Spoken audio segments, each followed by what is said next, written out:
Yes, hello. Yes, how are you? Good morning, good evening, depending with where you are.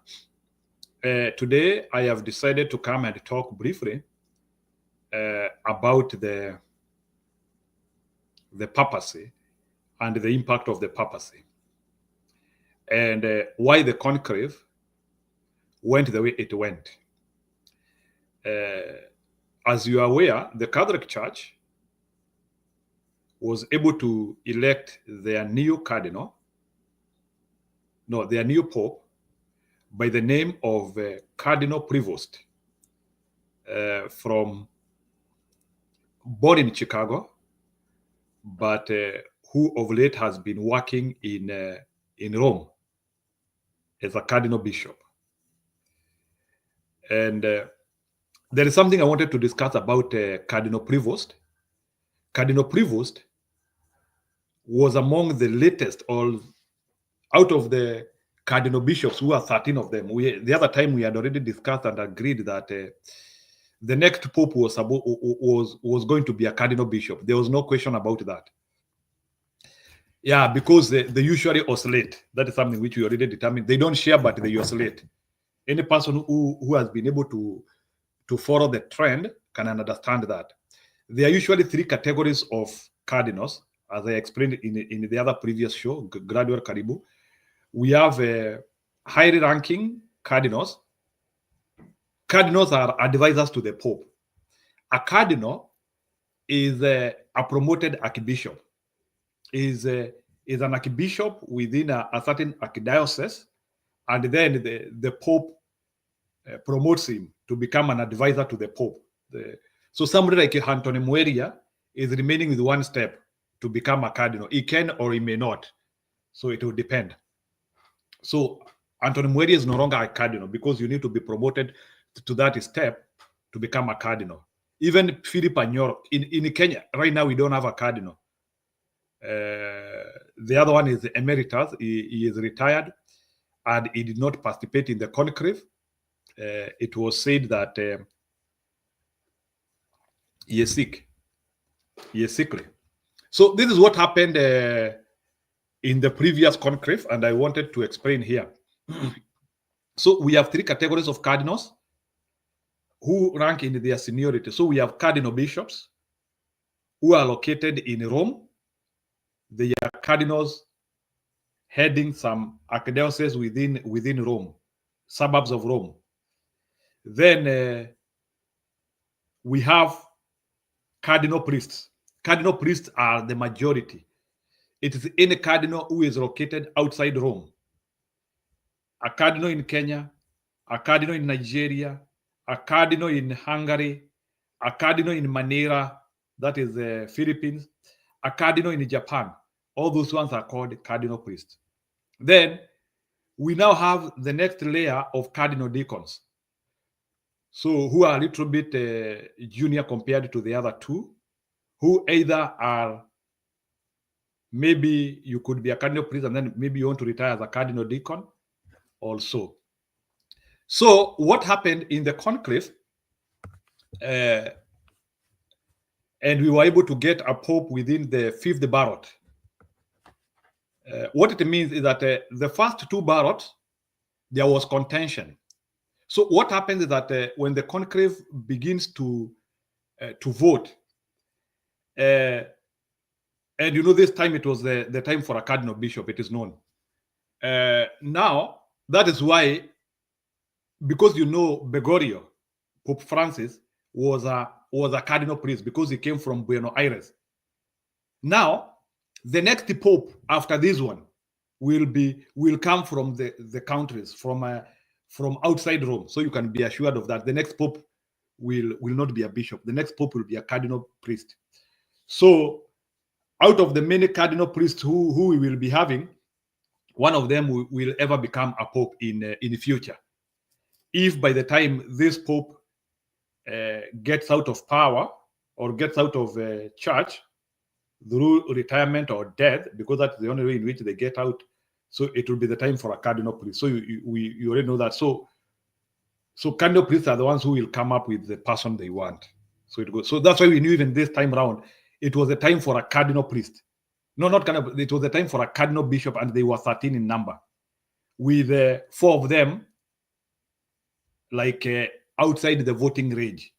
So they were left 8. So it was, we knew 8 of them were the ones who were supposed to be the Pope.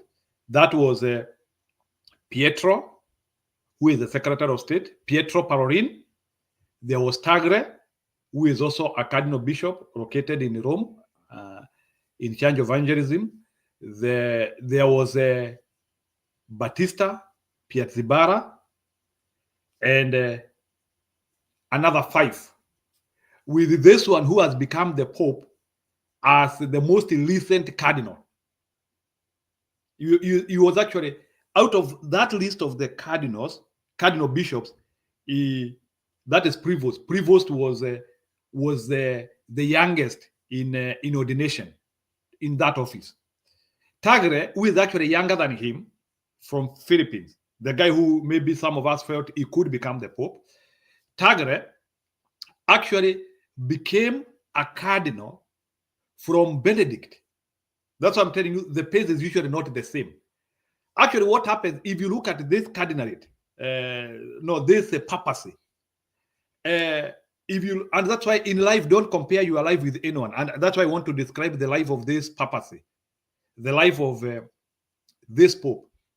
It's an impossible path if you look at it with mere eyes, because this Pope, he was a priest for long time, up to 2012. He is a priest up to 2012. 2012 is recent, 13 years ago. Up to 2012, he is a priest. That time, when Prevost is a priest, somebody like Tagre or Parolin, they are either archbishops or cardinal. Like Tagre became the guy from Philippines. He became a cardinal in 2012. That's why I want to show you the pace. So you can imagine, Tagre is a cardinal, Prevost is a priest. Within 12 years, Prevost moves from being a priest to a pope. Hadi anakuja anapita huyu. Semeni amen. That is glory. It is impossible. That one is unexplainable.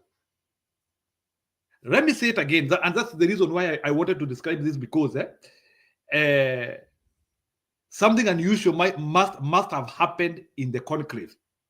But I like the way the Catholic Church is able to unite on their choice, regardless of whether this person looks most able or what. But the truth of the matter is, Prevost, in terms of seniority of a cardinal bishop, he was the least positioned cardinal bishop in the conclave during the day of election. So this is what I suspect what happened. Even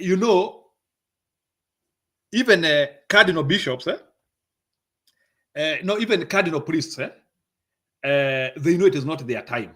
So they are discussing. They are saying to Chagos. And then you see another thing which catapulted this guy. I'm hearing he is not completely engraved in America. Yes, he is born in America, but he is known more outside than in America. So hiyo ni kitu ingine iling'arisha nyota yake sana. So actually, even some cardinals from America, like Cardinal Dolan of New York, he claimed that he was not extremely familiar with the guy. I would agree, because Cardinal Dolan, who participated in the last conclave, by the way, by the time they are participating in the last conclave, he is still a cardinal. But this guy is a priest. There is a possibility you can't know a priest somewhere. Priests are lowly ranked, and sometimes if that priest is not working within your country or within your jurisdiction, there is a possibility you will not know that guy.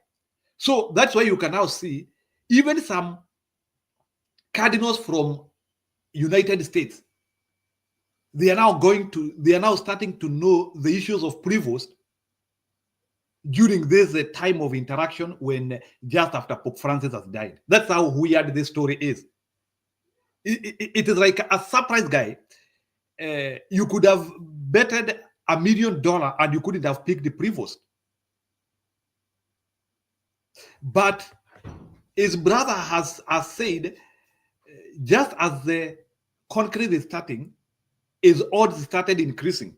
I think they were saying there was a place whereby the betting odds, you go in a and the Prevost was like emerging on top. So that is what is unique. So I wanted to describe to you the life of this guy. He has actually, even by 2020, you were katia COVID too. By 2020, Prevost is just a bishop. 2020 is a bishop in Peru, in north of Peru, Hapo. So then September 30, 2023, 2 years ago, it's not even 2 years ago, it's like 1.5 years. September 30, Pope Francis makes him a cardinal deacon. September, cardinal deacon. Then this year, he is made a cardinal bishop. This year. So actually, Prevost has served as a cardinal bishop for less than 5 months. Also. And just by December, he was in Kenya to open a church in Karen. December. So he interacted with some Kenyans hapo. So he has now become a cardinal bishop.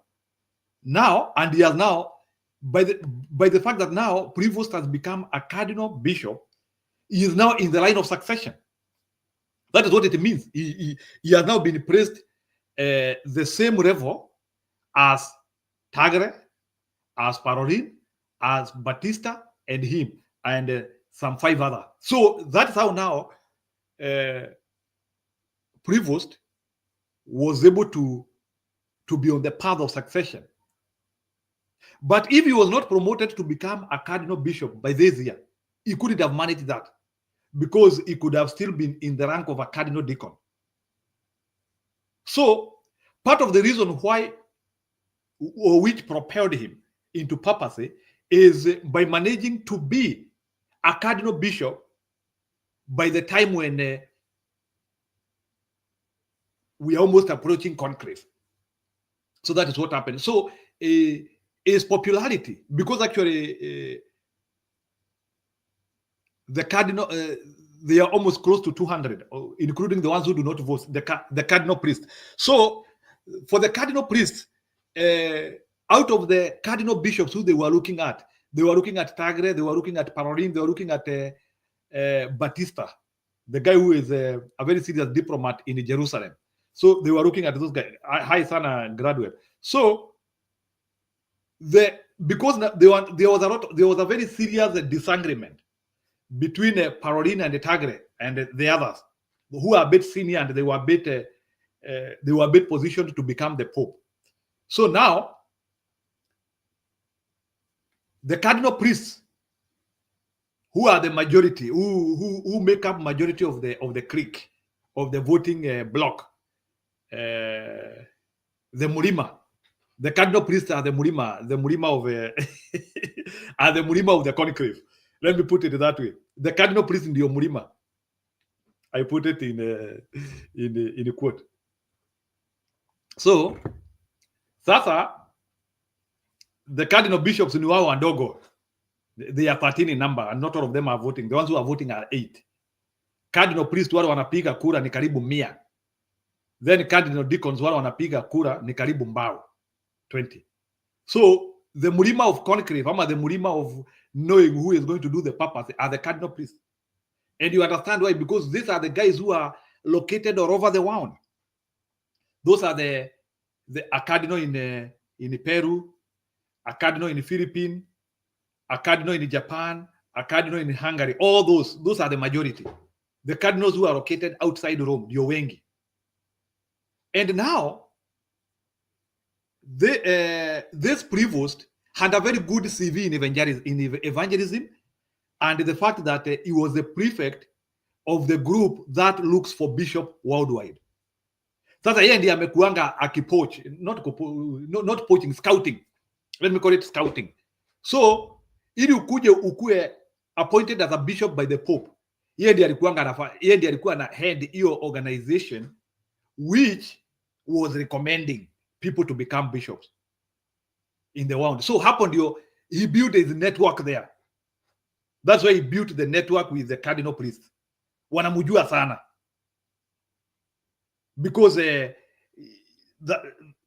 is now alikuwa kwa ground. In other words, huyu jamaa, the reason why he won, I'm just putting it in a light way, yeye alikuwa ground. I don't know if kama mnanielewa.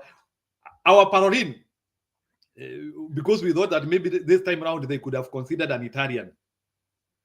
So our paroline and the Tagre, our paroline from Italy, our Tagre from Philippines, they were just in the boardroom. Hawakuwa kwa grassroots, hawakuwa kwa ground. Huyu Prevost ndiye alikuwa kule chini, kule where it matters, where the shots are being done. Though he is not there trying to campaign or positioning himself as a pope. No, he is there working. And then, as the saying of Mukikuyu say, Shia Kolide Washo Mugoda, they met Washo in the shamba. How does it say? It met Washo in the land. It met Washo. It called it met Irikuta Washo kwa shamba. It met Washo in the shamba. So that is the case of Prevost. So Prevost is busy doing his international ministry. He is looking for bishops. A few years ago, he is a bishop in Peru. He has interacted with a lot of commoners there. So as he is doing his ordinary things, he is able to build a constituency, actually, which when it comes to the next conclave, he is the most suited guy. So that is how a humble man born in Illinois, a man without extreme credentials, was able to beat the headwinds. And that is why this papacy is unique. And I appreciate the concept which Catholic Church has used to appoint a pope. This is the real concept of where I can explain from grace to grace. This is the real concept of from grace to grace. This is where now you can say that ni Mungu ana appoint. It is not by strength or by might, but chance and favor happens to them that fear the Lord. Let me tell you, if you are told to pick a pope this year, you couldn't pick Prevost. Prevost was not highly positioned in the echelons of power. He was not a guy who was calling the shots. He was not the guy who was calling the shots. The guys who are calling the shots are people like the Secretary of State, Parolin. The guys who are calling the shots are people like Tagre from Philippines, who actually became a cardinal over 13 years ago. I know it's only that these people, they don't give us the reaction, but I know somebody like Tagre and Parolin are very sad for this opportunity to pass them and going to somebody who is a little bit lowly position. Maybe I believe they will only accept it, or they accepted it because it is the way of the church and the church has to be unified. But deep in their heart, I know they feel that they were also equally capable. I know it's only that the church has to naturally unite. But frankly speaking, this is the most, and I'm not saying it in a bad way, and forgive me if I may say that. This is the most inexperienced papacy we have seen for quite a long time. But it will work. When I talk of inexperience, is like a papacy which is positioned at the place where you can pick somebody. You know, there were might and strength in this papacy. There were guys who you could say that this guy will be the next pope. Personally, I couldn't pick Prevost. So for for the conclave to go to the lowly ranked cardinal bishop was really taking it now, and it has come to tell me something that don't lose hope. Anything can happen, and our paths are different. Prevost spend a lot of time. I hope what you have seen his pictures with John Paul. That is the Wateja, the cardinal from Poland, who was John Paul II. You have seen his pictures with Benedict the 16th. You have seen his pictures with Pope Francis. There is actually a video which is circulating when Pope Benedict is visiting a place where he is working in north of Europe, and he is there. He is a guy who is ushering him in the church.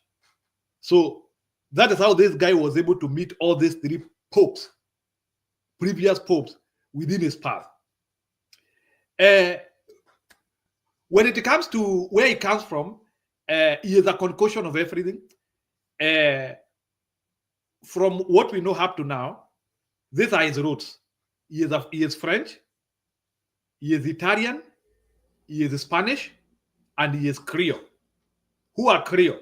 Creole is a group of people who is a mixture of indigenous people of America with Europeans and Africans. So his maternal grandmother was a mulatto. Mulatto is a mixed race person. So this Pope, somewhere down the line, he has also some bit of African blood. Some bit of it. Maybe 5%, 10%, I don't know. But akona uafrika kidogo. So he is having everybody. Although that one doesn't matter. What matters is his spirituality, but I wanted to talk about his bloodline composition. So his bloodline composition, he has also some African ancestry in him. Akona uafrika kidogo, sio mingi. Not he is not a 50% like Obama. I'm not saying that he is a 50%. No. But what I'm saying is that he has some traces of black blood in him. A little bit of it. Yeah. It could be like 10%. I think 0 to 10% African. Based on what we know up to now. So now the Catholic Church has decided, and that's why I wanted to tell people, don't worry of it. Sometimes you could see stagnation in your life. And you start asking yourself, why is my life stagnating? Mr. Prevost, he has been a priest until 55 years. Until 55 years, he has been a priest. Our Cardinal Njue became a bishop at age 40. Njue has not become a pope. Kuna kitu najaribu kuwafunza hapa. Prevost has been a priest until age 55. It's a whole eternity. Age 55 ni retirement age. So maisha ya Prevost imeanzia kujipanga between age 55 and age 69. Hapo ndio ameanzia cruising, kupanda. Bishop, what? Now he is a pope. Tagre, our Philippian maestro. I like him. He's a good evangelist. Tagre became a cardinal in his 50s. He is not the pope. Kuna kitu nataka, I want to isolate here. Tagre became a cardinal in his 50s. When Tagre is a cardinal in his 50s, the current pope is a priest. Where's Danny Dario? Danny Dario, you need to respond to this, because hata wewe unaweza kuwa pope Mungu akikupanga vizuri. So don't lose hope. It can happen. I'm not saying that being the pope is the ultimate goal of life, but I'm trying to show you that things are possible. And no one is late for anything. Kuna wale wanapata at 40 ni sawa, kuna wale wanapata at 50 ni sawa, kuna wale wanapata at 60 ni sawa. So in life, let's stop competition. Sababu umeona nani amepata kitu at this time, you think you are a failure. No, I'm giving you the life of Prevost so that you can see it is possible to build your life within 10 years. Even in your late time, even at sunset, you can build your life. So Prevost is a priest at around 55 years. He became a cardinal 2023. 66 years old. He is becoming a cardinal while he is 66 years old. The cardinal deacon, that is. He is becoming a cardinal. So, like this year, 2025, Prevost is sharing two positions. In 2025, he was a cardinal, bishop, and a pope. This year, he became a cardinal bishop and he became a pope 1 year, 2025. So hii ni mwaka kubwa sana ya Cardinal Robert Francis Prevost from Illinois. So let's not compete with each other. Let's understand that God is able to position us kwa baraka. And I have now come to understand some of the things which our parents used to say. Kila mtu wako na baraka yake. Everybody has his blessing. Everybody has his blessing. So Cardinal Prevost, hii miaka ya Pope Francis ndio mambo yake imejipanga. He has become a bishop in Peru. He was brought to Vatican, and now he is now the Bishop of Rome. That is how unique this thing is. And the Catholic Church is uniting around him. As you know, the concrete details are never shared much. Ni details watu huongea kidogo sana. The details of conclave, they are never shared extremely. Ni details hata mabishop wanaongeanga pole sana. These cardinals, the cardinals will never say what happened in the conclave because it has to remain as a secret to avoid dividing the church. Whoever opposed you, we will never know. So, and that is how the Catholic Church has managed to keep fighting away from the church. Sababu sahi kukuja kusemekane unajua nani ya kukupigia kura, sijui hata usione hawa cardinals from Europe did not want you. So I like that unity in the Catholic Church. I like that unity whereby they don't discuss who voted who was opposing you, what happened in the conclave. We have gotten a pope, and that is what matters. They are not like our churches in Embu. Saa zingine niliona kanisa yetu hapo Embu walipata bishop wawili. One is being sworn in Runyenjes, another one is being sworn in Nairobi. Yeah? So wewe ndio unachagua ni ngunorano gani utaenda. Wewe kama unataka kuenda ngunorano ya Runyenjes, kama unataka kwenda ngunorano Nairobi, wewe ndio utachagua. That is how we have managed to divide our churches. And it's not good. So, in terms of unity, we need to credit Catholic Church on that. They have a concept of uniting the church, because you rarely hear Catholic Church fighting about power.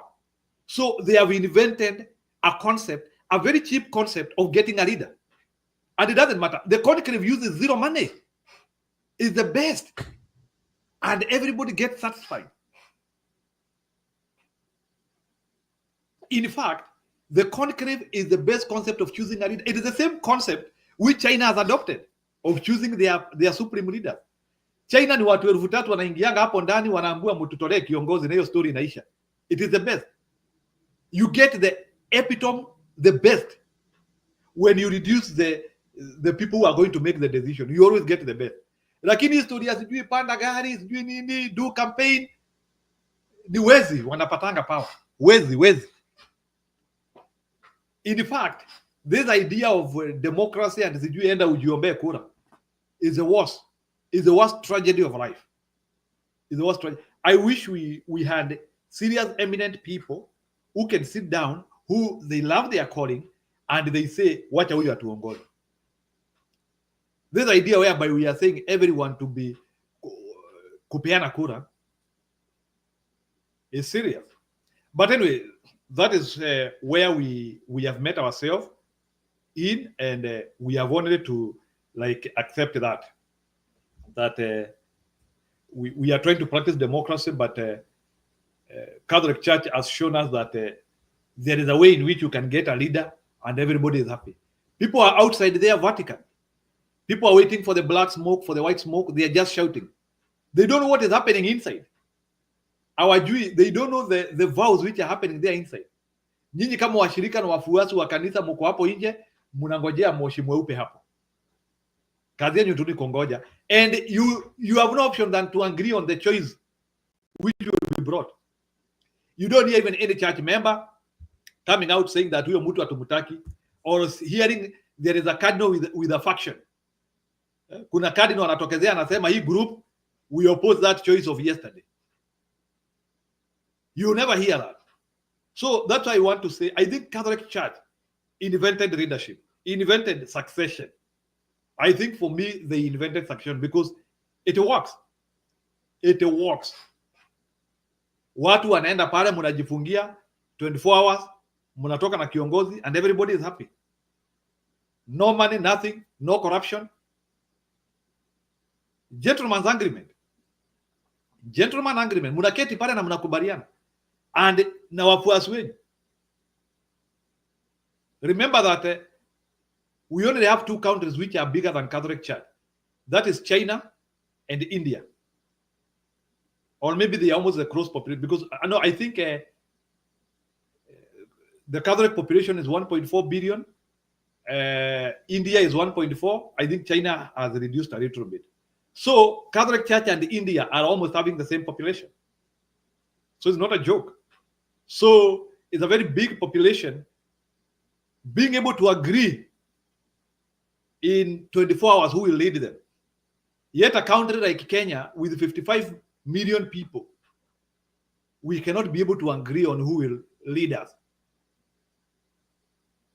Enyewe mambo ya roho tuachane nayo. Things of faith work that way. Things of faith are very material and very good, and you're able. And this one also comes to even the doctor, because let me tell you, by the one thing which I've also come to appreciate on some of these people who the Catholic Church is appointing, they are all learned people. Almost every pope in the modern time, every pope as far as 400 years, what were called PhDs, Doctor of Philosophy. The current one has a bachelor's in mathematics from Villanova University, Philadelphia. He has a master's, and he has a doctorate in divinity. That is Prevost. Pope Francis had a doctorate. That is Gregorio. Ratzinger had a doctorate. Pope Benedict XVI. Wateja, Pope John the Second, John Paul II, had a PhD. And moving down. So what does that one mean? The church has appreciated education as a way of also making you to become collected. To some extent, I criticize our Pentecostal churches because of some of the way our pastors handle themselves. Our pastors are speaking about sex openly. Pale mbele ya kanisa. We are like, we are having comedy. Pale mbele ya kanisa. Openly. Nimesikiliza video ya Pastor Nganga hapa na nimesikia vibaya sana. He is talking about mara tano.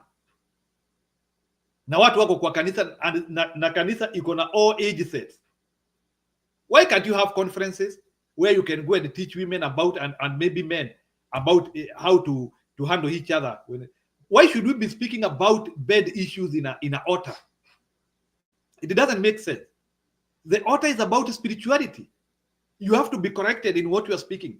But we cannot be having our pastors. And that is why Our African pastors, you are missing the line. You cannot be preaching about sex in the altar, and you want people to get it. There are so many people who can teach people about sex. That is not the work of a pastor or a bishop. We have counselors, we have experts who have done sexology.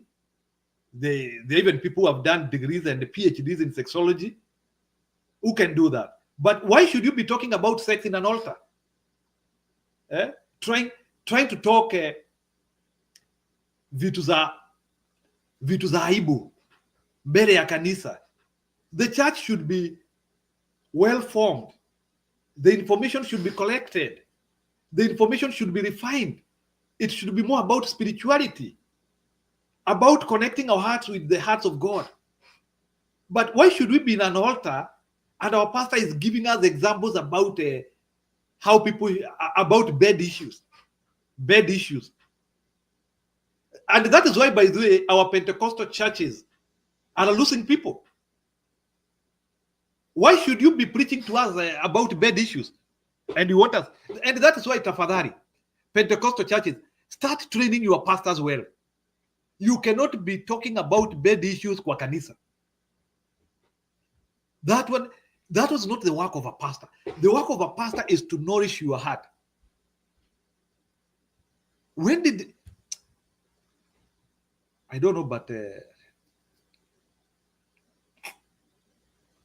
Nani, maybe I would want to hear the opinion about you from me about that.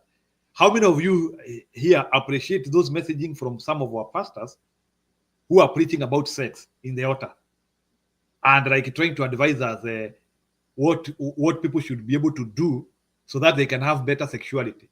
How many people appreciate such messaging from a pastor? Okay, graduate unasema hapo Njiro, let's agree to disagree. I disagree. Okay, you disagree with me. Okay, that one is okay. But why can't we have conferences where you can teach people these issues? Why are we talking about these sensitive issues in an altar? Why can't we have a more collected messaging? Okay, graduate, maybe we can debate about this. Why is Pastor Nganga talking about sex openly in the altar? Sijui kama umesikia hiyo clip ya Pastor Nganga. I heard about that thing hata sikuamini. Like he is talking about 5. And sasa hiyo sijui ati mzee amekula getheri. No, that is not the messaging at the altar. Unless if you make a women's conference, something, unless you make something to teach people, you tell them that today we have a Mother's Day, and actually tuko kwa wiki ya wamama, we have a Mother's Day, and we want to teach you something about your body, something about sexuality. You can now go to the details of that, and now you can go and teach those people. But I do not expect in a church service where we are having people of different age sets, kuna wanarika hapo. Gradually, let me tell you, lazima tufike level whereby our hearts are sanctified. Yeah, our hearts should be sanctified. It depends how. No. Gradually, what I'm trying to explain here. No, you see, we need to learn from each other a little bit. I usually like listening from people na kusikiliza, but why should we be told in a church service about sex? Why should we be told there? What is the target group? And you know, like during a church service, you have people of ages maybe 5 to age infinity. Why should a pastor randomly? I'm not randomly, like you are there preaching and you randomly introduce a sex topic in the altar. Gladwell. These are some of the things which they are actually destroying our way of collecting the information and collecting that information to the listener. It's not right. There is too much to undo in spirituality. So that is why I feel if our pastors are a bit collected and they have been well tilled, let me call it tilled, if they have been well tilled, they will know this type of information sihitaji kuangusha hapa. But frankly speaking, there is information you cannot be preaching. For your information, people know about sexuality. It's not news you are bringing to them. People know if they have issues of sexuality, where they need to go and seek help. They know. We have experts in those things. But why is the pastor preaching about these things? Is the pastor a professor in sexuality? I'm just asking. How sure is he that whatever he is telling us is well collected and well researched on, and is the true perspective of that situation he is trying to present to us? Even though maybe it could be a counselor or a guidance and counselor somewhere. How sure are we that when Pastor Nganga is trying to say those things, he is saying kwa kanisa when he's talking about sexuality? How sure are we that whatever he is saying is the true representation of that domain? Yes, Caroline, I agree with you. That's where I disagree. We cannot be having a pastor who is randomly introducing sex in a church. It's unfair. It's unfair to the thinking and to the absorption of the people who are in that service. And those are the things which our Pentecostal churches people have to look. We cannot just be introducing random topics. Ama tu unakuta tu from nowhere. Somebody has just introduced. Okay, I don't deny we have havocs and issues which are affecting our lives. Maybe pengine. But there is also a messaging ingine sipendi, but maybe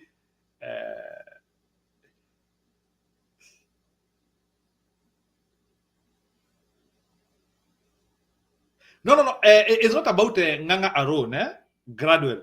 But look at our postmodern pastors. Messaging is about family, sex, in a very casual way. It's not a collected message about family. Yes, you can preach about. I'm not saying that you don't preach about family. You can preach about a family, but in a corrected, vast way, but not the way these pastors are putting it. It's not right. It must be formal and conventional and respectful. Even as you feel that you want to pass. That's why even some people are even taken under training of family law. So gradual assembly, it should be it's a clear picture. This does not care anymore. Give to Anayo, but the Holy Spirit left them long time ago. Yeah, so those are the things which I was trying to. So that is why our pastors need to be collected. That's what we call collected. Every word you are giving to the people has to be measured. You cannot just be throwing words. Just to be measured. So you need that methodological and the steps. And I don't need to discuss about sex in an altar. This information, people can get it elsewhere. It's not that people do not have places where they can get this information, which we and then these ideas whereby we have over amplified the issues of money in the altar. Again, they are too much. So we have been unable to converse the messaging of humility and composure, but rather we have advanced the messaging of property.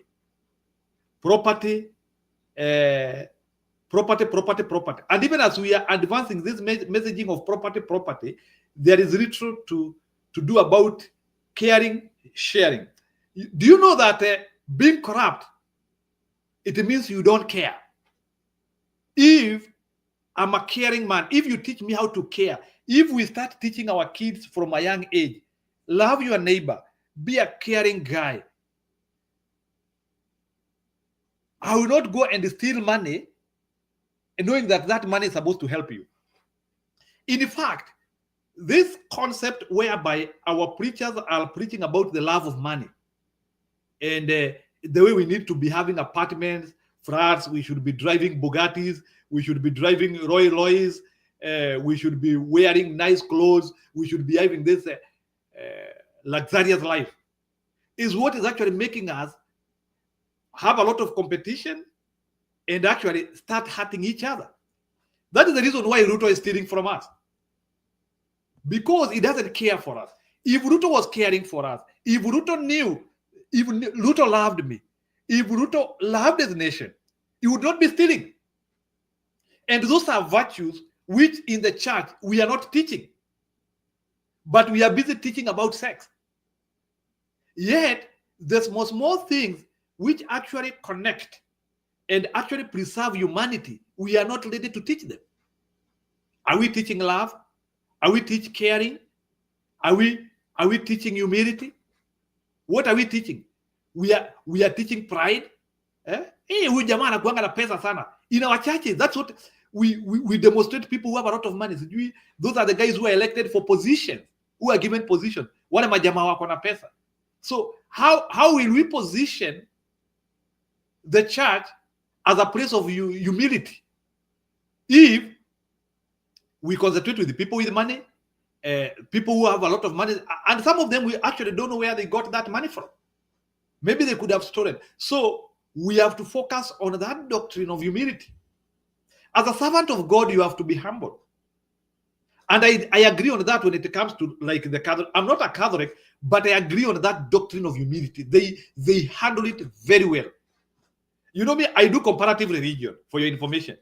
I'm a guy who looks at what the Catholic Church is doing. I'm not a Catholic. I can look at what the Catholic Church is doing in a specific element. I say this one makes sense. I can look at what the Pentecostal Church is doing on a certain aspect. I say this is bullshit. It is called comparative religion. You can compare. And through your own faculties, you can say this is bullshit, this is nonsense, this one doesn't. Kama sasa history ya kuangusha watu na kuanzia kuambia sije tapika, what is that nonsense? What is that nonsense? Those are the things which we have to stop as a people. I want the science behind kutapikisha watu all the time, because I've seen it has now become a norm from our pastors, our African pastors all the time wanataka I want the chemistry behind kutapikisha watu. Tapika yote. Please give us a break. It's unfair. What is that you are preempting that huyo mtu kuna kitu ako nayo kwa mwili unataka atapike? Is it true? Is it an illusion? Maybe kama uko hapa na umeitapikishwa, please help me to understand hiyo kutapikisha ni nini? Nini mtu anatapikishwa? Tapika yote. Toa yote. Yes, I don't deny there is deliverance. And people can be delivered from possession. But why is this possession universal? Why is this possession universal? Kila mtu anatapikishwa. Yani the symbol ya kutoroa hizo mapepo ni kutapikishwa. Tapika yote. That is where I disagree. It cannot be universal. Yes, I can be possessed, niombewe na hiyo vitu itoke. Kama ni kutapikishwa, maybe one can be, but wewe unatapikisha watu every day, January to December 2000, and uzikwe. Kazi yako ni kutapikisha watu. It's not true. Demons cannot be demonstrating themselves in the same way. I know that one is a tough one, especially for people who agree in that doctrine. That's a tough one. I know many people could criticize me. Mimi mwananzia kusema huyu ameanzia mambo. Sianzi mambo yangu. I look at things critically. And we need to ask ourselves things. So sio tunafuatilia vitu fwa. Yes, I believe Holy Spirit comes and fills us. But again, the Holy Spirit cannot be speaking the same way everywhere. So I also disagree with some of the terms our Pentecostal churches we put, which are very universal. I disagree with them. these tongues have to be unique. But you hear a tongue in Mombasa, which is similar to a tongue in Embu, which is similar to a tongue in Nigeria, which is similar to a tongue in, I don't know, El Salvador. I don't know, but this one is a bit tough anyway. I was dealing with this one as I was talking about. So these are some of the things that at least our churches, let's be a bit collected when it comes to demonstrating our love to God. In fact, God is not asking for so much from us. God doesn't want us to fake. God wants us to be unique in our own way. Na tuabudu yeye. Mungu hataki hii sarakasi mingi tunataka kuweka. Hii sarakasi ni yetu when we want to hoodwink people ili makanisa ijae so that it can benefit us cash-wise. But when it comes to how you present and the love of God is a collected form of humility. That's all what God wants. And we acknowledge that he died on the cross, his son died on the cross, and we are ready to serve him. And we are ready to do the right thing. Okay, wacha nisikie vile Grado ananiambia. This one is a tough one. Today I've decided to handle, this one is a tough topic, I know. You know, Njiro, when I was a toddler, I remember a baby was born in the neighborhood, and I was told that he was neighbor, and I was told that he was bought, alinunuliwa.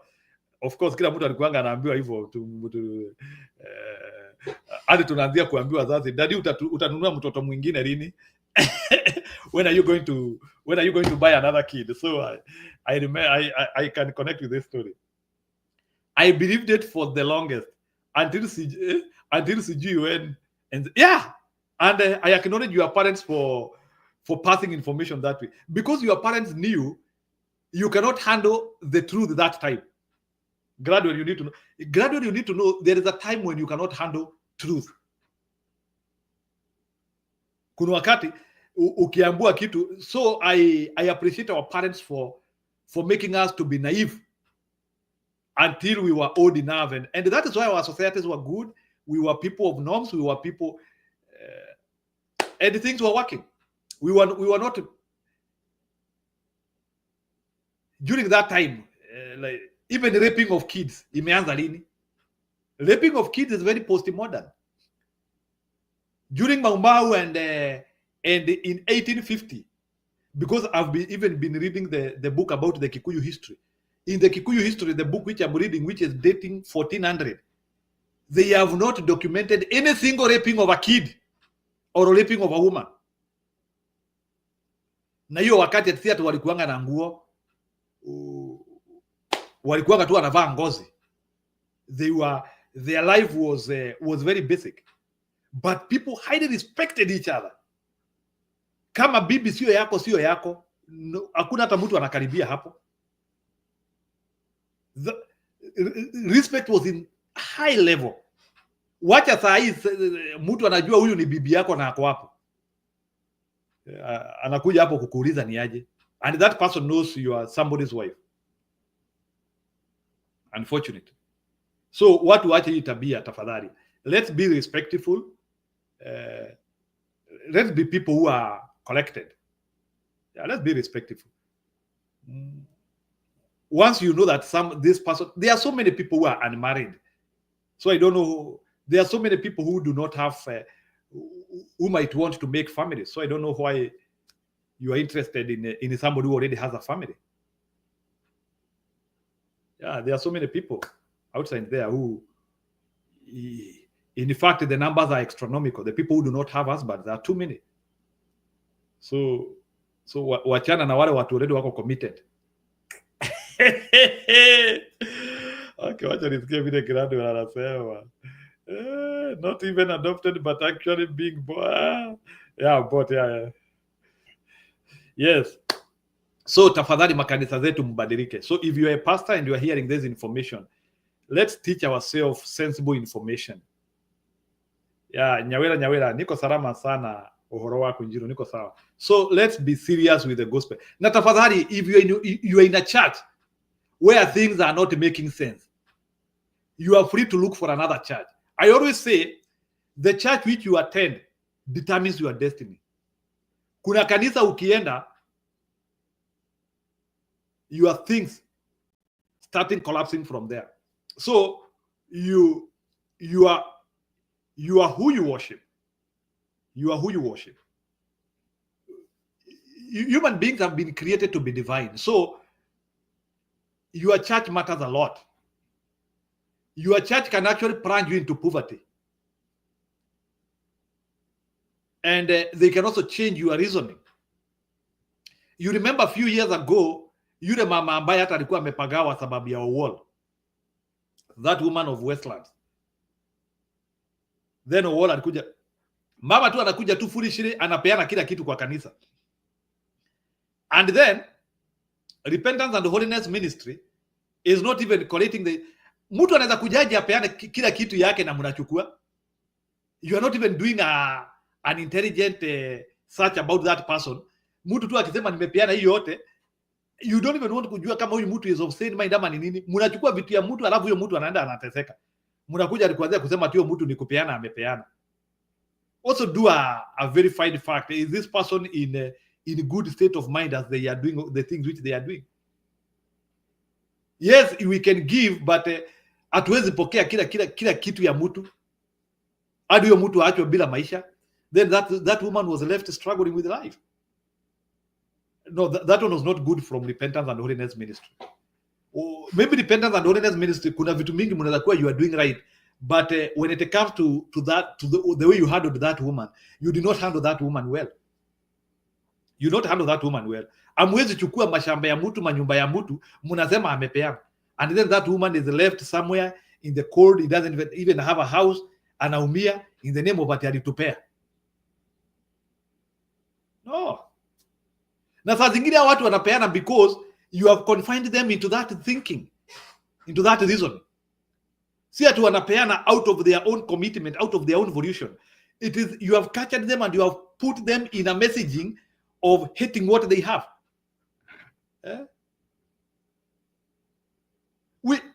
We need to take care of this body in a nice way, but at the same time we also need to be participative in our churches. But it doesn't mean that tupeane kila kitu yetu alafu tubaki bila kitu. We cannot take care of our kids, we cannot take care of ourselves. So some of the messaging which are coming from our churches are not good. The church has to be healthy, I have to be healthy. But the church cannot drain me. So even as we are expecting giving from the church, it has to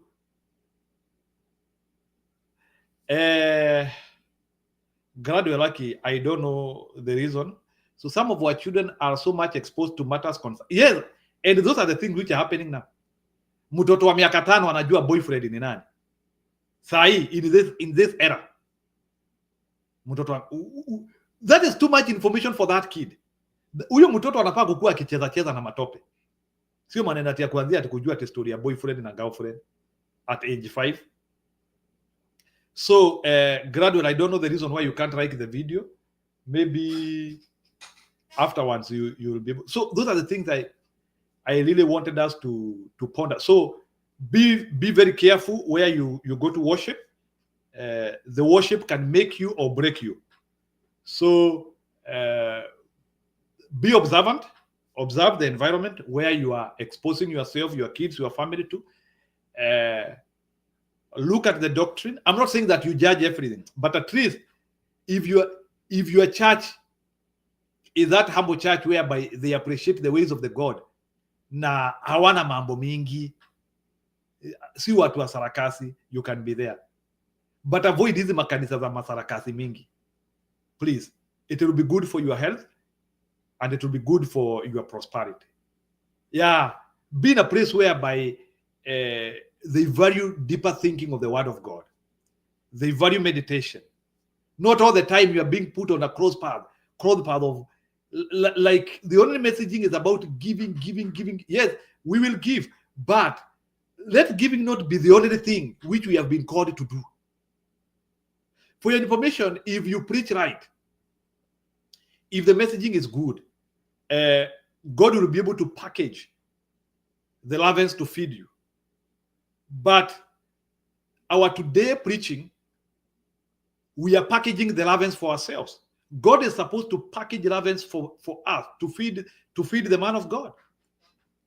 Yeah, Elijah is in the wilderness for 3.5 years, and God packaged ravens to be feeding him daily, all in sequence.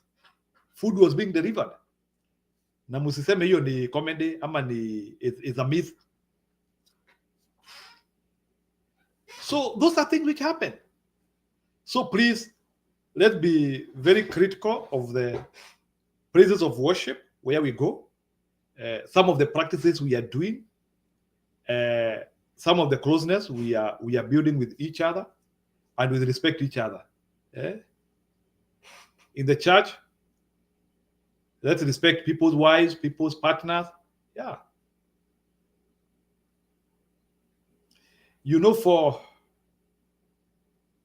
But it is wrong, and the graduate, that's the reason why, to me, I don't believe he is a pastor. If he can say anything, he is not a pastor. He is not. He is not a pastor. That is why even when Jesus was teaching, his disciples and the people say, "Teacher, what would you say about this teacher?" So you have to combine pastorhood and teaching. You are teaching. Teacher, what would you say? Yesu alikuwa mwalimu.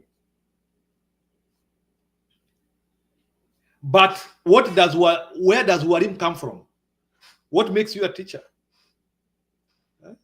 God prepares you for that ministerial work.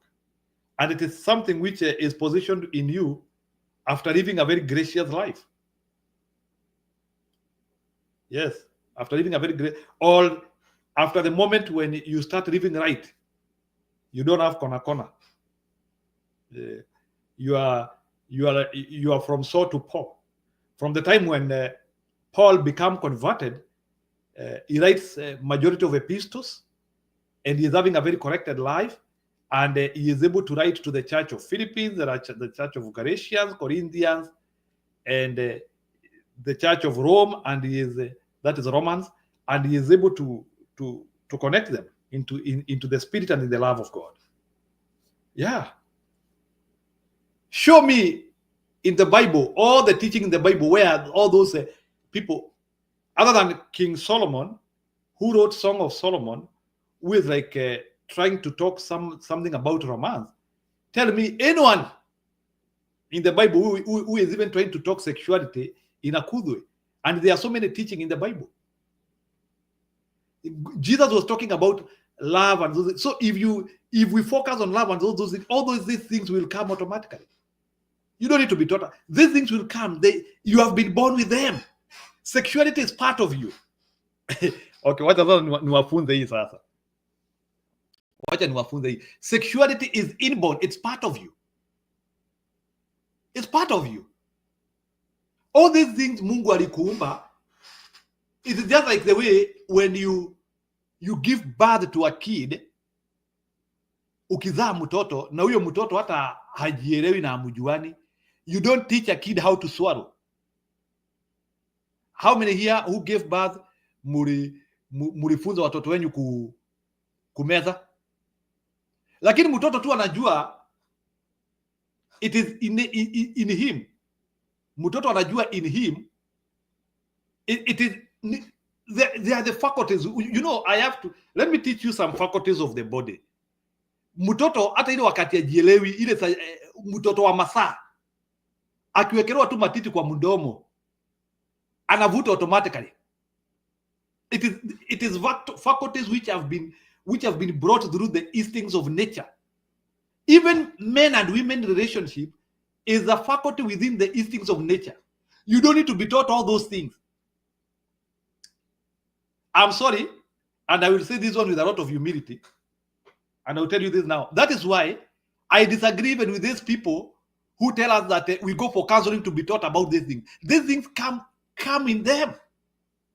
It's a package. In Mungu alikuumba nayo. You already have those things in you.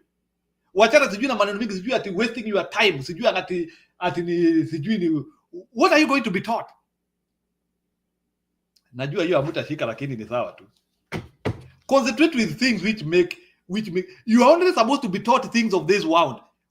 Funzo kuunda pesa, hiyo hukuumbwa nayo, sababu funzwa kuunda pesa, funzwa masomo kama hii engineering, sijui what, hiyo vitu funzwa, lakini all the other faculties you have been born with them.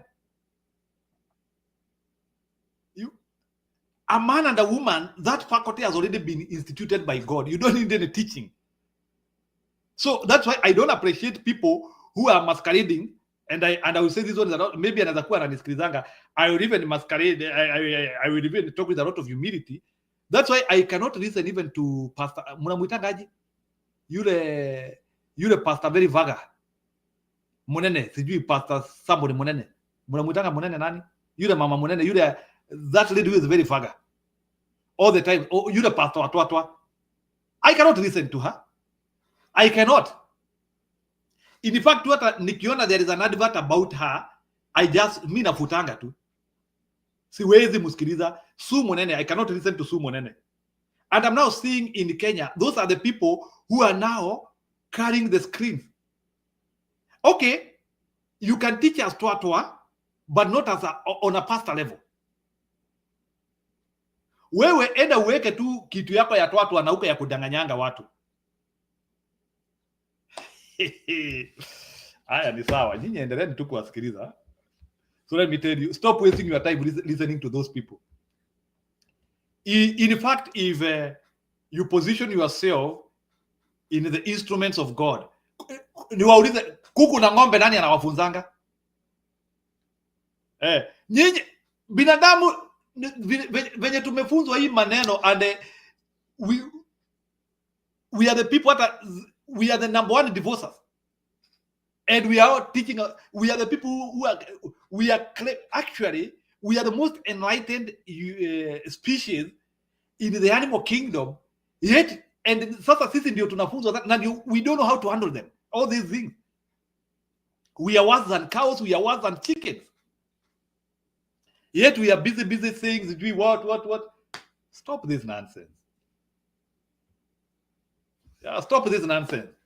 Yeah, so I want to teach you people, because you are being cajoled by fake people. And it's unfortunate that I have said these things are quite deep. Stop this nonsense where sijui ati mtu anakuambia sijui nitakufunza nini. That is stupidity. Concentrate with making money. Mtu akikwambia I will teach you how to make money, that's a lesson which makes sense. That's a lesson I would want to attend that. I want to make money so that at least I can take care of my family. But atunanita conference ya twatwa, that is stupidity. I will not come. And I'm busy there listening to what. Call me, we talk about how we can make an aeroplane, how we can make this world a better place. Not some of the stupidity our people are pendling.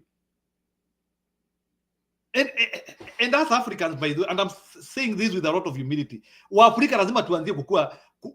In Africa, we have to start getting serious with life. Penenyagaka, it cannot be like in Kisii, you are promoting somebody like Embarambamba. That's not a serious human being. And he's being promoted everybody. You are busy promoting Embarambamba. No, Embarambamba cannot be functional anywhere else. It's unfair.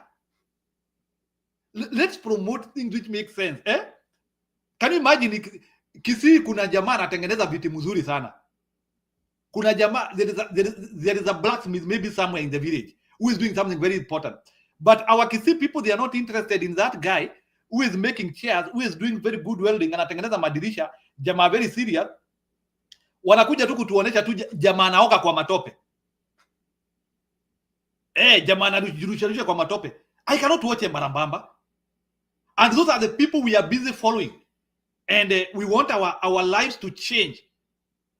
We want Africa to, and all the time we are saying that Africa is a rising continent. How will Africa rise? And we are busy watching videos ya mtu akijitupa kwa matope. No wonder even we cannot have innovators who can even make those YouTube and those things. In China, people are busy doing stuff which are making sense. In America, people are busy doing stuff which are making sense. Sisi watu wetu ni kuoga kwa matope, kuruka huko kwa roof. Somebody sent me a Embarambamba video another day. I wept. Mimi nililia. I watched that, niliangalia, then nikaenda YouTube subscribers. I looked at the number of subscribers who are there and what Embarambamba is. I'm not saying it in a bad way. Okay, whoever want to say that in wivu niko nayo is okay, but that cannot be the moral code of what we are pushing as a people. It cannot be. We have already agreed we are not a serious society. For real, we have just agreed we are not a serious society. Sisi tu ni sukuma twende. Sisi ni, no wonder even we cannot get reputable leaders who are collected in our churches. Look at all spheres, even places where you expect normacy. We don't have normacy. Even as we are getting bad leadership everywhere, as we are getting a bad president, as we are getting bad people in schools to lead us, as we are getting bad people to lead our groups, why should we be getting even bad people in churches where you expect norm and authority to be the centerpiece of operation? Even in the churches, we are struggling to get the good people. Bana, we cannot raise our society that way.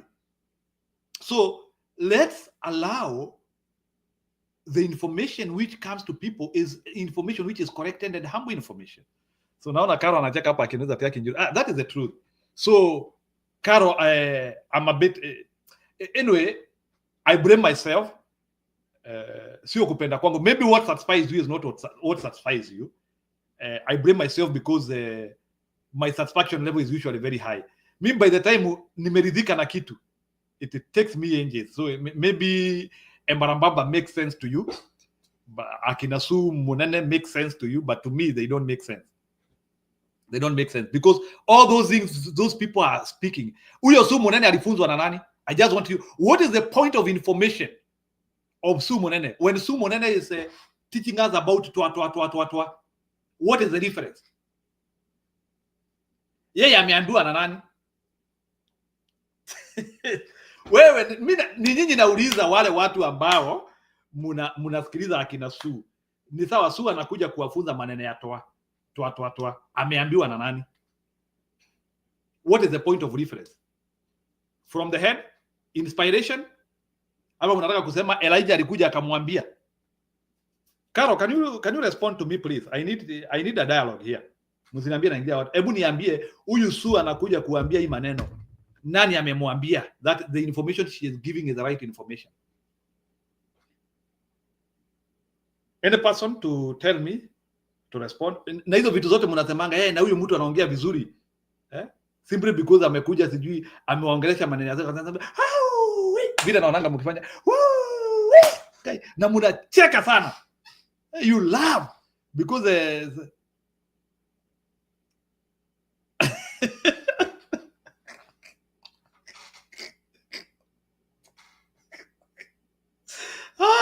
I give up. Surely. So please, kama unasikilizanga hao watu, look for something better to listen to. For real, it doesn't make sense. You can work with your kids. There are so many things you can do, but you cannot be listening to these idlers. For real, you cannot be listening to these idlers. Ata Su, I don't know why you don't want to conform your messaging in a respectful way. But the way she is packaging her information is very disrespectful to people. Unaona hata anajitingiza. No, it's not fair. It's not fair.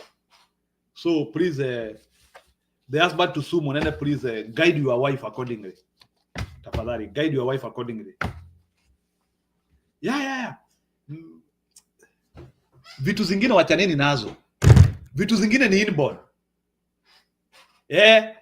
Su Munene, the day you'll do a seminar na kuku na nguruwe na wasikilize uniite, I will listen to you.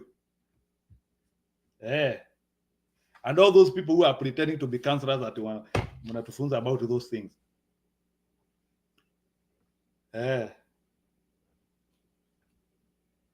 Ita siku mutafunza kuku na asikie. Mwambie kuku, haya wewe kuku na jogoo mkujeni hapa. Hii mambo inafanywa hivi. Sasa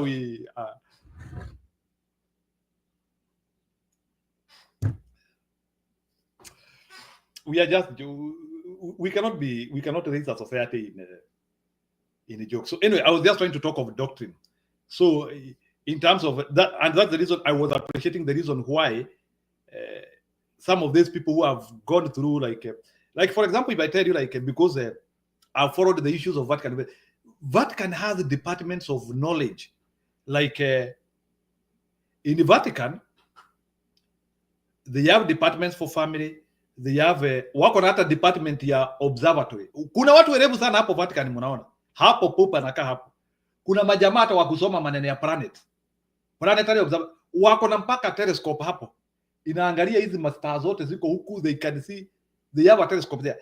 They even cooperate with the companies in the US which are doing space exploration hapo Vatican hapo.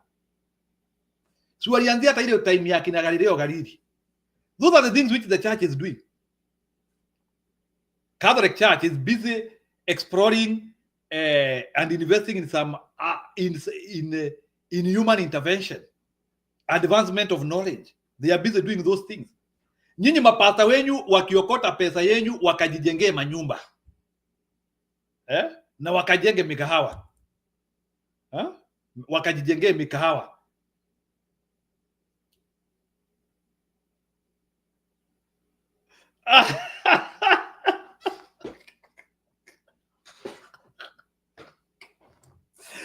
No, gradually you have to change. Gradually you have to change. You cannot be listening to toa. It's very demeaning. It's very by the way, if you are listening to those things, you're actually demeaning yourself. I'm sorry, as a woman, if kama kazi yako ni kuenda kufunza hiyo maneno, you are demeaning yourself. And I'm so I wish you mtu anajaribu kukufunza kukatakata mboga. Those are things that make sense. How to clean the clothes of your husband. No one can even teach you how to make somebody happy. Those are ingredients which are already packaged with you. So wachani na hiyo stories ati sijui unasikia ati mtu akikwambia sijui ati this is how you are. No, hakuna kitu kama hiyo. Nani hapa kwa hii dunia doesn't know how to respect somebody looks like? Must you be taught how to respect somebody who doesn't know in this life? Mbona mkipata kazi mnaheshimu mambosi wenu vibaya sana? You are not being taught how to behave in front of your boss, but you want to be taught how to behave in front of your family. Wacheni hivi vitu bana. By the way, I have known her full names from you, Njiru. I know her as, you see, that means you are concentrating with her graduate. So please, wachana. Actually, these are the things which actually define your own heart. I think your heart can be more serene and more good if you teach yourself to listen to. Let me tell you, like, what I do for myself. Maybe it might not be for me. I can listen to orchestra. Like I listen to orchestra. I can listen to silent gospel of people who, something, I don't listen to some of our songs because some of our songs, our people are not singing well. I want to see a song where that song is ministering to you before it ministers to me. So this is what I do if I want to judge your song. Anyway, gradual, I have told you again, it is very hard to satisfy me, and I'm sorry. This is what I do. Mimi nikiangalia wimbo yako kama umeimba ukiniambia, by the way, I have a new album, I first of all look, is this song ministering to you? Ama wewe tu, you are just there singing for us. I don't want a singer who is singing for me.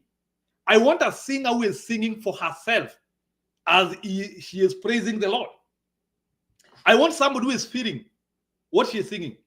And I will give you like example of, unless they changed, unless those people changed.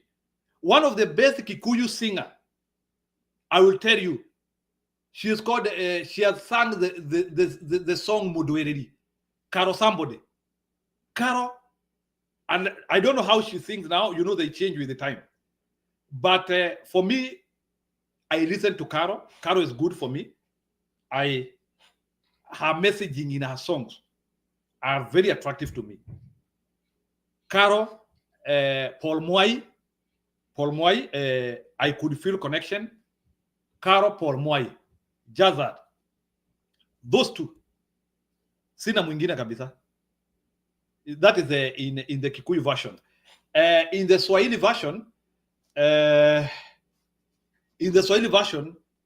Tanzanians attract me more because Tanzanians are a bit reserved and they have some humility when they are singing. Although I'm not attracted to some of the ones who, like, you are trying to overpraise and with this like over explosion. So there's what I look at. Anyway, so you have also to be having your own choices. See, at kila wimbo umepatana, because these days everything has become a profession other than a ministry. So and you'll be able to understand people who are doing things as a ministry and not as a profession, because these two things are different. A ministry doesn't need money to be there. A profession needs money to be there. That is the difference. So personally, I would love to interact with somebody who is working in a ministry. Siongei story a ministry ya serikali, a ministry or a calling, something which is not packaged from desire of worldly pressure. It is something which is packaged on desire of loving your passion towards fulfilling a specific goal. So you can understand the people who sing as a ministry and the people who sing as a profession to make money. They are not the same. You will see even the people they are packaging, wale watu wameleta hapo warukaruke, ukianzia kuona amekuletea mtu anafanya tu hivi, anafanya jua hiyo ni pesa.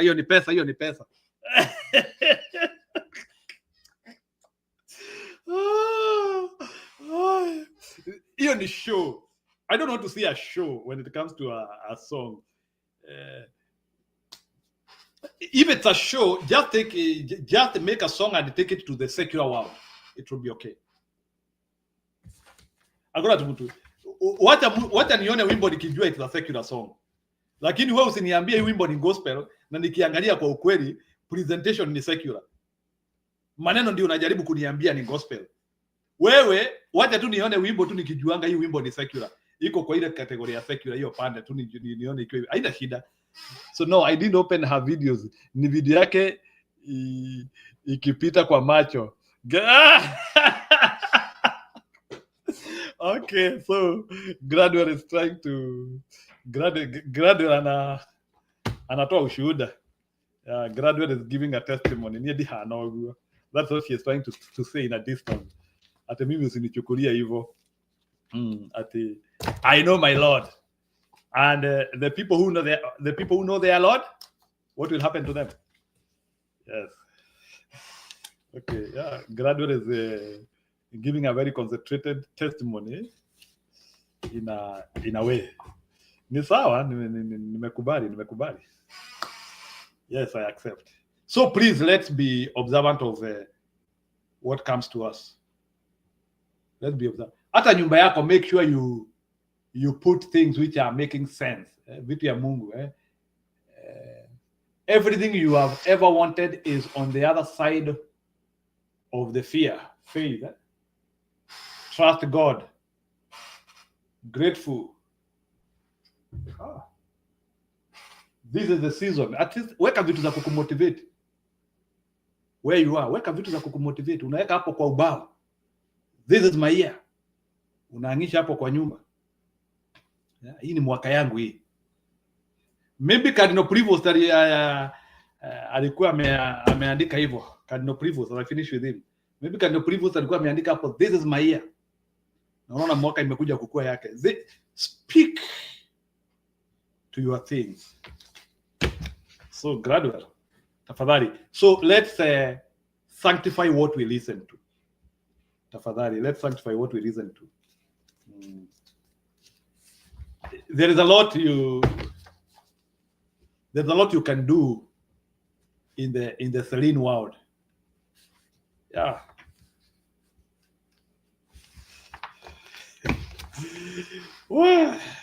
Lakini the level at which Wakenya wanapenda ujinga is incredible. Unajua nimejaribu like I do some a bit of research. I go in the social media. It's all videos, all ni videos za ujinga like. Educative videos are too small. Like atuone hata video ya mtu anakufunza kusonga ugali. Vitu kama hiyo. Vitu kama hiyo Kenya huwezi ona. Everything, the dialogue in Kenya is about emotions. Dialogue. Go in TikTok. Na maybe sasa sababu sasa unajua sasa pia Ruto amepunguza hiyo emotion, amepunguza joto kidogo because hakuna pesa. Sasa ni Ruto na emotions. Kuna vitu vingine. Ni sawa. So I appreciate for the information. So I really needed to speak about that. So we need to stop a lot of power struggle in our churches. Our churches can do good administration and they can deliver for their people. Yes. Karo anasema ati no, we have to stop. That's why, by the way, nimeingia TikTok and I'm almost getting out. I feel a bit disgraced being there because like I'm not even using it. As you are scribing through and you are watching what is happening, you are not happy of the message in which people are doing. And it's not about that we saying that I'm not saying that I'm not saying that we manage we control. You cannot control. We control what people are receiving as messaging. No, what I'm trying to say is we are the people to understand what we need to see. So Nyawera anasema you are glad that, yes, mumepata unexpected shepherd. Yeah, he is a guy who you couldn't pick. His rise in the Catholic Church is amazing.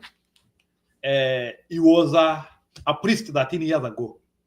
That's why I want to show you how incredible the journey is, Nyawera. That guy in 2012, he was a priest.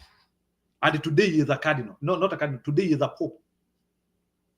It's unimaginable. No one in this world has ever cruised that way. Huyu ndiye wa kwanza.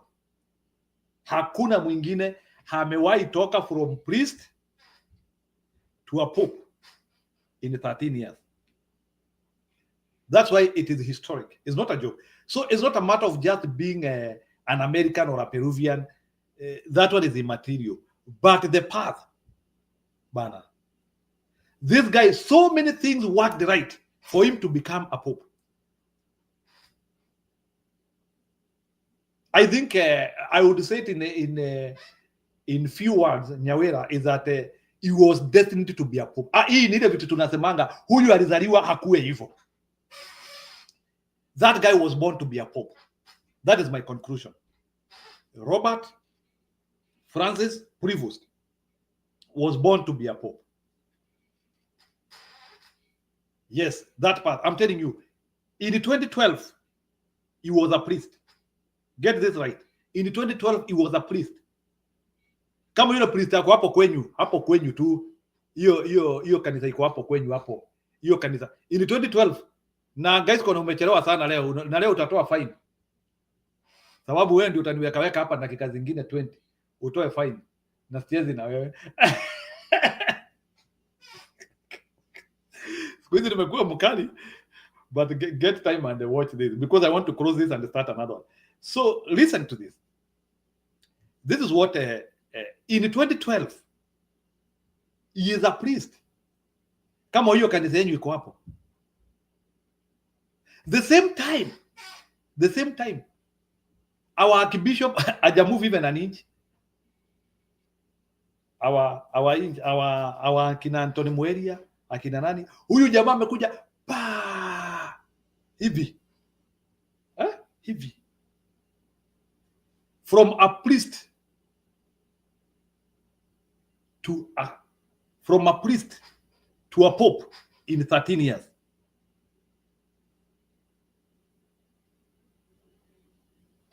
It's historic. I'm impressed by that path. That is why saa zingine Mungu anatoanga watu from mavumbini. Nasikianga watu wakisema Mungu anatoa watu mavumbini.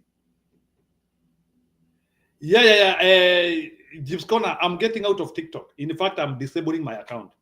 I cannot be there again. I cannot.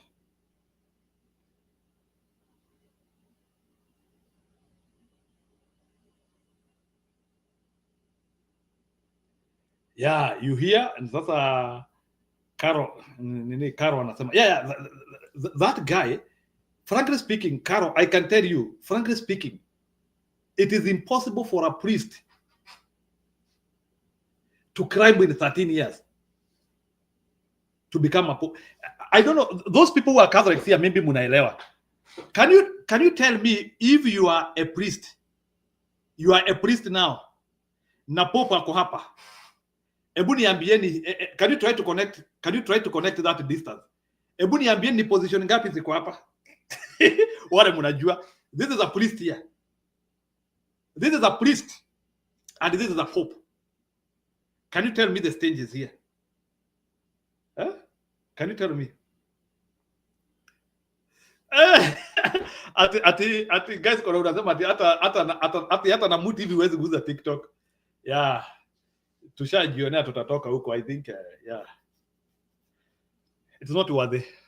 It's not worthy. Wacha tukae hapa YouTube. Although kuna mtu ameniambia wewe ni kuzeeka unazeeka.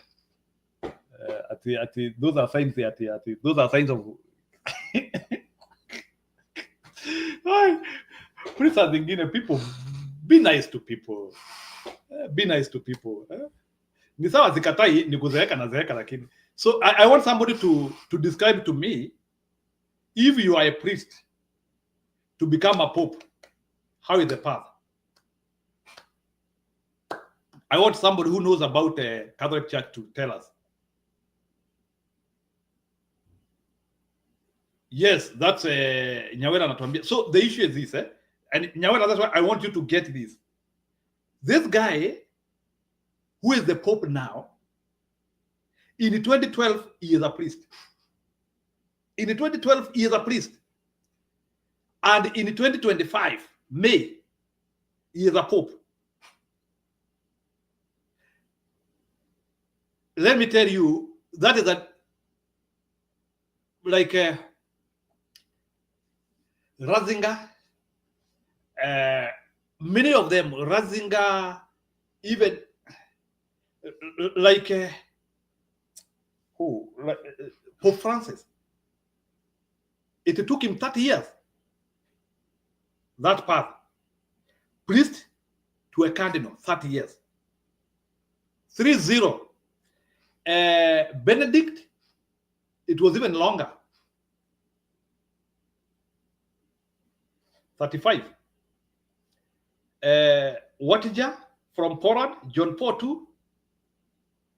That is the one who took shorter. It took around 20 years. Because you know, John Paul became a pope at 58 years. And he had also been ordained in his 20s. So it also took him, then he was a priest for around 5 years. So it was around almost 20 years. So out of the recent ones we know, huyu ndiye wa kwanza to cover the distance of a priest and a pope in 13 years. That is how unique it is. It's impossible in your imagination.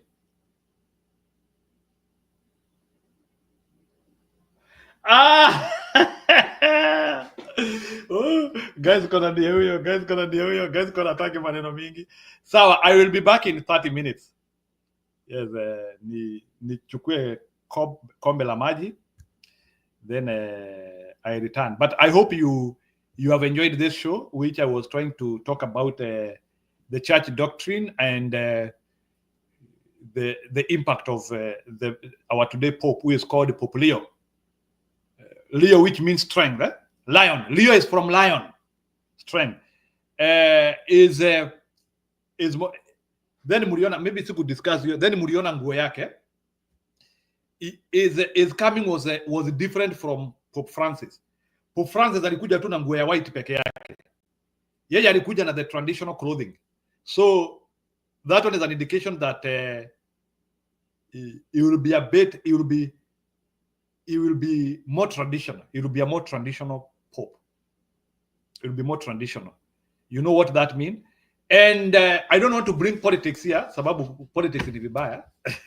Lakini pia nataka kuambia, I was also very happy to hear that the Pope has also voted for Republicans. Guys, you need to be happy about that. So the Pope has voted for Republicans. So it's also a good sign for some of us. I'm not saying that he disagrees with what Democrats propose, but I felt good when I heard that he has voted for for Republicans 3 times. He has been a conservative. That is it.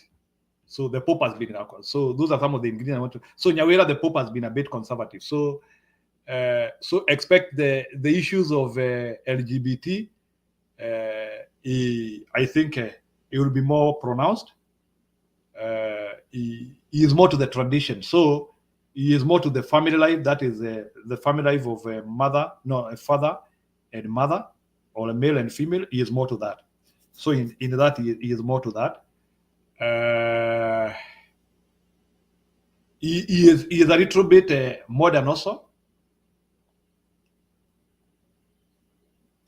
Yes, I agree. Okay, Jeeves Corner, I am not saying that the Pope has not worked hard for that. He has worked hard for that. What I was saying is the timing, the time he used to become a Pope is very short. It's very short. Even Nyawera hapa ameconfirm, moving from being a priest to a Pope in 13 years is not a joke. So many things might have worked well for him. It's not a joke. 14 years. No, not 14, 13. Mtoto wa 13 years anatoshana aje? Ni mtoto mdogo sana. And remember, there is a myriad. There is a myriad. There is a ton of issues. Remember, when in your path of going up, ujue hauko peke yako. So it's usually a competition line. Usifikiria ati ni vile amekuwa akiwekelewa, ni distinction. He has been performing very well as he go. Mwekele hapo sawa, mwekele hapo sawa, mwekele hapo sawa. Anapanda. Just imagine the other day during COVID, he was just a bishop. And he is seen in the streets of Peru. Akuwa anabariki streets during the... Again, a bishop is also a junior person in the Catholic hierarchy when it comes to papacy. So in 2020, he is a bishop in Peru. In 2023, he becomes a titular bishop in Roma, Italia. In the same 2023, he becomes a cardinal deacon. Remember, if he was not promoted from a cardinal deacon to a cardinal bishop, he couldn't have become a pope. So actually his promotion this year from a cardinal deacon to a cardinal bishop is what placed him on the collision path of papacy. I'm done. So I wish you well, Pope Leo the Strong, because Leo means lion. So he is coming with strength. So I hope he will be presenting a more strong church. So strength and unity, I don't know how they interact. So that is something which we need. I think he will be pushing for more evangelism. I don't know if it is strength outside. So is because you know that strength you can interpret it in two. It can be strength in Rome or strength outside Rome. So maybe you, but from what I heard is he will be working more outside Rome, more outside Rome.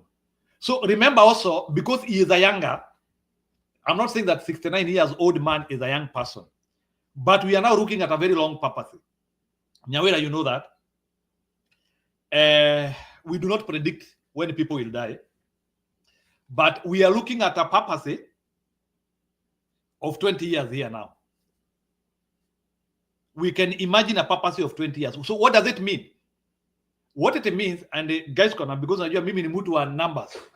In 20 years, all cardinals who are there now, or all electors, so that is usually one of the what makes popes very consequential. That is why, like John Paul II is still the most consequential pope of the 20th century, because of a long papacy. So, because if the papacy is very long, I want you people to understand this. It will help you. If a papacy is very long, it means the next conclave, the people who participate are only the people who have been elected by the previous pope. I don't know if that one is thinking. That one is the mathematical, but that's how it works.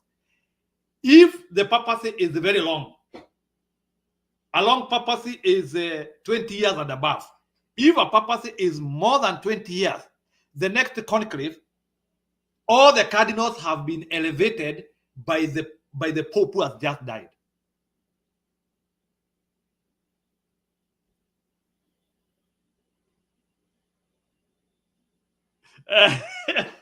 Yes, Jiskona, that's what is happening. So nataka uelewe. So Mungu ape huyu papa maisha marefu. So let's assume he will get a papacy. Even some people live up to 100. Some people live up to 100. So if he is 69 and we are talking of 100, those are 31 years. So we are looking at a papacy. If things move well, we are looking at a papacy of 20 years plus. Here, we are looking at a papacy of close to 20 years plus. So what it means, a papacy of 20 years, what it means is that all the cardinals will retire. Sababu lazima hao makardinal wote wafikishe miaka. Lazima hao makardinal wote watafikisha miaka 80 ya kupiga kura. Most of the akina Sara wa hawa wote akina Sara, all the cardinals will retire. That's what I mean. So the only pope who will not have retired, it is like even wale wako 60 sahi, they will have retired because watakuwa wamefika 80. So the only pope will not have, no, the only cardinal who will not have retired is the Ukrainian one, Mykola, who is 45 now, the youngest one. So if there is any cardinal who is 40 or 50, if there is a cardinal who is 40 years or 50 years, those ones are the only one who will be in the next conclave. Na ni watatu. And the conclave needs a minimum of 135. So I want you to understand. So the conclave needs a minimum of 135. So in other words, what it means, along the way, this pope will have to appoint over 100 cardinals.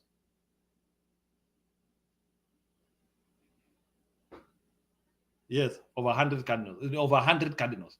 So, in other words, the next conclave will image his vision. So that is why long papacy is very consequential.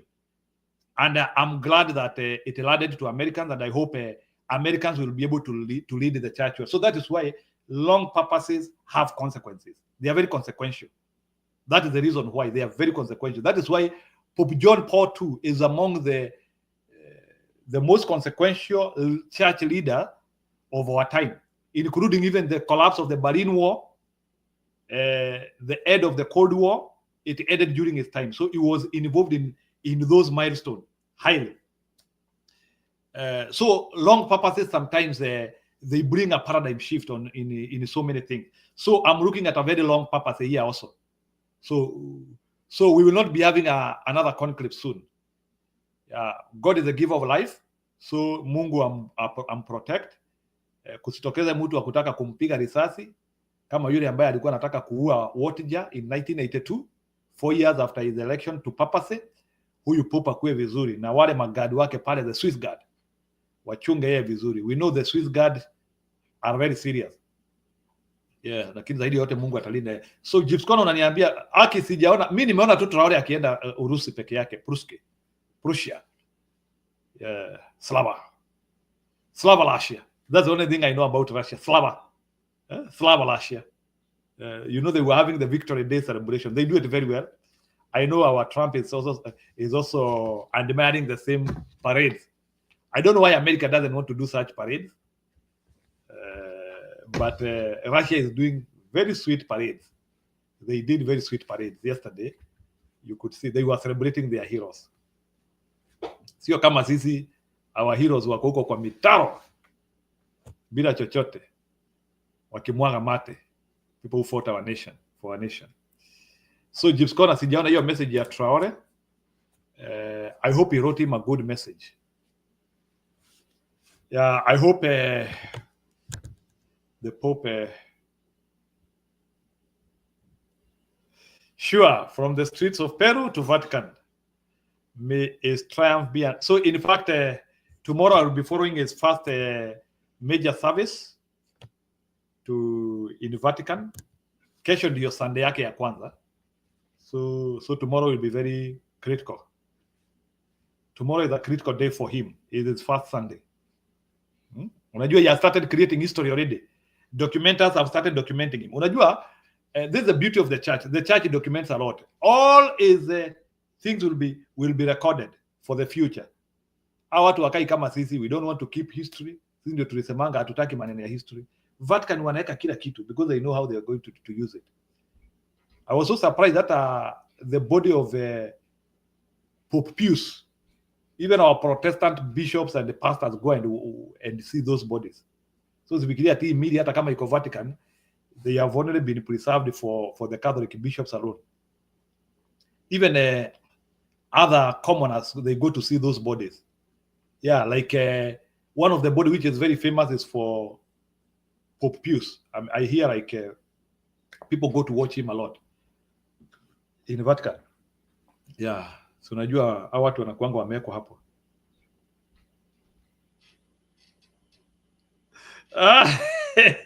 No, that's just a motivation. That's just a motivation. I'm trying to conceive this for Kenya. Yes.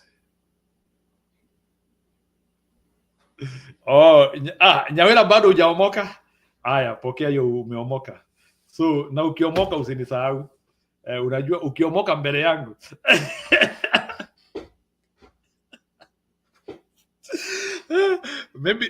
Maybe standard ya kuomoka ni gani? Extreme financial independence, ile ambayo ukisema today I want to be in Iceland, kesho unajikuta huko. Hiyo ndio kuomoka, sivyo? Whereby you are not looking at the bank account. You are looking at time. Ni time una, sio pesa. Unajua let me tell you the difference ya kuomoka na mambo mengine. You know what, instead they are happy crappers than Catholicism. Okay, yeah. So let me tell you, Nyawira, kuomoka ni nini? Kuomoka is when shida yako ni time, sio pesa. Lakini ukijikuta your dialogue ni sina do. Can we go to Vatican? I need to save. Bado. Lakini the day when you meet yourself, mtu anakuambia can we go to Vatican? Wewe kazi yako unaangalia at calendar. Can we go on 8th June? Or we go in the also July 1, I have time. This weekend here I have time. Yeah, this weekend.